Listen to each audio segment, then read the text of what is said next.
Police अधिकारी को यह गलतफहमी हो गई है कि वो वर्दी पहनकर सिंघम बन गया है। इनकी हालत यह है कि तन पर खाकी है और जुबान पर खुलेआम धमकी।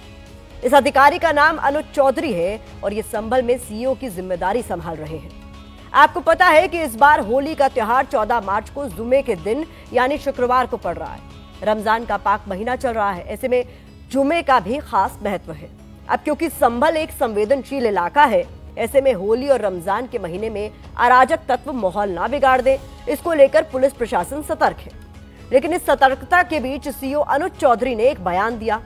इस बयान को सुनकर लगता है कि वो एक खास वर्ग का पक्ष ले रहे हैं और समझाने की बजाय दूसरे वर्ग को धमका रहे हैं। हमने अनुज चौधरी के बयान से कुछ कीवर्ड्स आपके लिए निकाले हैं। 52 जुमा, एक होली, मन बड़ा तो बाहर आए, नमाज घर में पढ़े, हाथ कटवा दो, आत्मा पर काला रंग, उपद्रव बख्शेंगे नहीं। आप पहले उनका बयान सुनिए, इसके बाद बयान का विश्लेषण करेंगे। साल में 52 के करीब जुम्मे आते हैं और इत्तेफाक से ये जुम्मा अपना रंग के दिन आया है। संभल के सीईओ अनुज चौधरी की बात तो ठीक है, लेकिन कहने का अंदाज गलत। इसमें नसीहत कम, अपील कम, समझाइश कम और चेतावनी ज्यादा है। अनुज चौधरी ने यह बात 14 मार्च को लेकर बोली है। 14 मार्च को जुमा भी है और रंगों का त्योहार होली भी।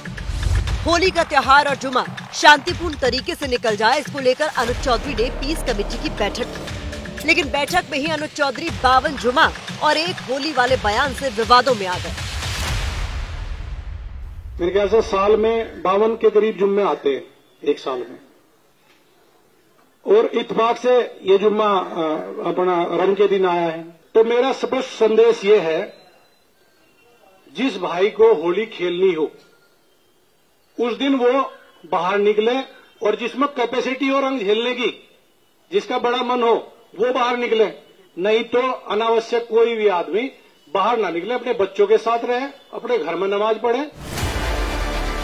सीईओ साहब ने मन बड़ा करने की बात कही, लेकिन लगता है अनुज चौधरी का मन थोड़ा छोटा है। उनके कहने का मतलब तो यही लगता है कि जुमे पर वही मुसलमान बाहर निकले जिसका मन बड़ा हो, नहीं तो वो घर में ही नमाज अदा करे, अपने घर में नमाज पढ़े, अपने घर में नमाज पढ़े।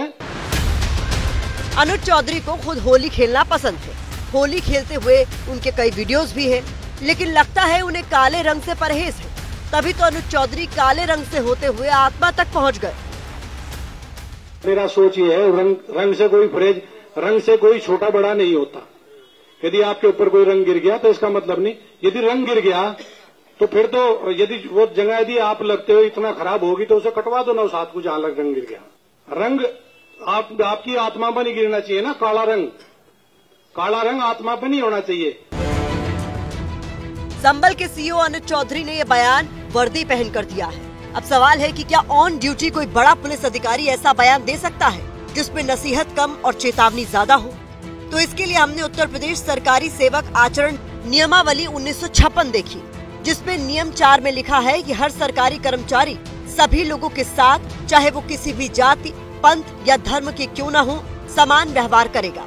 इसके नीचे दूसरी लाइन में लिखा है कि कोई भी सरकारी कर्मचारी किसी भी रूप में अस्पृश्यता का आचरण नहीं करेगा।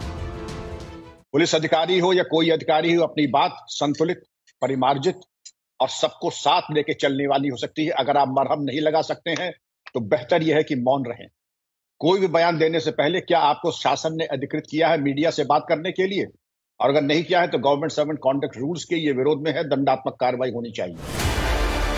संभल संवेदनशील है, इसलिए सुरक्षा अभी से बढ़ा दी गई है। लोग भी चाहते हैं कि त्योहार शांतिपूर्ण तरीके से मने, भाईचारा बना रहे। होली की तैयारियां हैं वो संपूर्ण रूप से कर ली गई है। होली का कलर अगर किसी व्यक्ति को पसंद नहीं है वो पुलिस को इत्तला करें। जिस व्यक्ति ने जबरदस्ती किसी के ऊपर कलर लगाया है उस व्यक्ति के खिलाफ कार्रवाई की जाएगी। लेकिन मेरा इतना ही कहना है कि कानून को कोई भी व्यक्ति हाथ में ना ले, पुलिस को जरूर बताएं। 14 मार्च को जुमा और होली सब कुछ ठीक ठाक निकल जाए, लेकिन सीईओ अनुज चौधरी का बयान खटक रहा है क्योंकि इसमें नसीहत कम और वार्निंग ज्यादा है। सीईओ अनुज चौधरी के बयान को लेकर आज हमने संभल के डीएम से भी बात की। संभल के डीएम डॉक्टर राजेंद्र पेंसिया ने बताया कि शासन के निर्देश है कि कोई भी बयान देने से पहले आधिकारिक रूप से परमिशन लेना जरूरी है। पहले ही शासन के भी स्पष्ट निर्देश हैं, हमने भी स्पष्ट निर्देश दिए हैं कि कोई भी बयान देना है उससे पूर्वानुमति मुझसे लें, अर्थात जिलाधिकारी से लेनी चाहिए। तो वर्तमान में हमने सभी को निर्देशित किया है कि जो भी बयान दें वो पहले अधिकृत रूप से हमसे अनुमति लें, उसके बाद ही किसी प्रकार का बयान दें। वैसे संभल के सीओ अनुज चौधरी ने जो बयान दिया है वो आज दिन भर ट्रेंड होता रहा। अब सवाल ये है कि अनुज चौधरी ने लोगों को समझाया है या धमकाया है। अनुज चौधरी ने नमाज पढ़ने वालों को घर में नमाज पढ़ने की बात क्यों कही? क्या एक वर्दीधारी अधिकारी किसी एक पक्ष की बात कर सकता है, जैसा अनुज चौधरी के शब्दों से लग रहा है? क्या एक पुलिस अधिकारी की नजर में सभी धर्म और वर्ग के लोग एक समान नहीं होने चाहिए? क्या पुलिस की वर्दी या रूल बुक उन्हें ऐसे धमकी भरे शब्दों के इस्तेमाल की इजाजत देती है?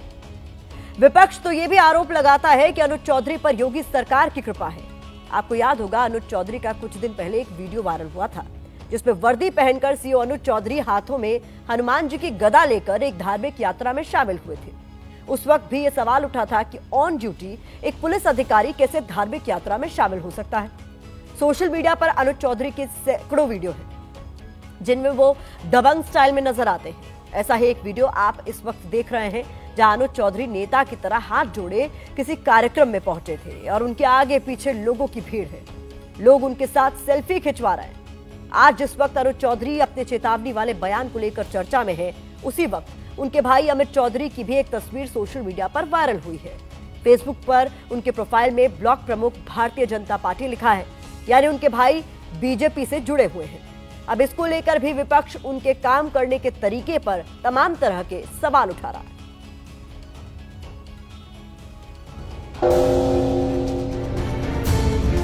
अरे वो लफंडर टाइप का सीओ है, ये सब गुलाम है। अभी कल को सरकार बदलेगी, दूसरी भाषा बोलने लगेंगे।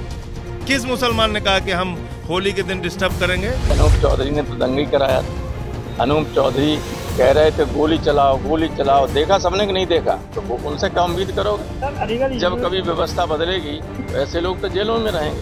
फसादी जहन के लोग हो सकते हैं, इधर भी और उधर भी नमाज को लेकर, होली को लेकर दंगा करना चाहते हो, उनसे बचने के लिए ये एक बेहतरीन रास्ता है। किसी भी संवैधानिक पद पर बैठे व्यक्ति को इस तरह की भाषा का प्रयोग नहीं करना चाहिए। निहायती अहमकाना बयान है, वो दर्द न दे, नसीहत न दे, ये न बताएं कि किसको क्या करना है क्या नहीं करना है। समाज में सौहार्द जो है, वो सौहार्द की जो ताकत है वो कमजोर न हो किसी भी तरह से।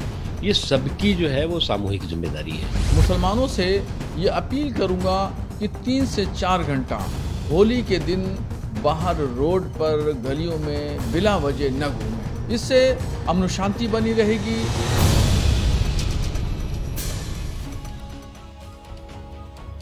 संभल के सीओ अनुज चौधरी का विवादों से पुराना नाता रहा है।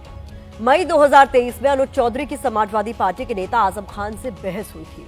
नवंबर 2024 में अनुज चौधरी ने कहा था कि हमें भी आत्मरक्षा का अधिकार है, हम मरने के लिए पुलिस में भर्ती नहीं हुए, हमारा भी परिवार। जनवरी 2025 में अनुज चौधरी पुलिस वर्दी में धार्मिक जुलूस में गदा उठाने की वजह से विवादों में आए थे। अनुज चौधरी जिस वक्त दादरी सीओ थे, उस दौरान भी उन पर मारपीट के आरोप लगे थे।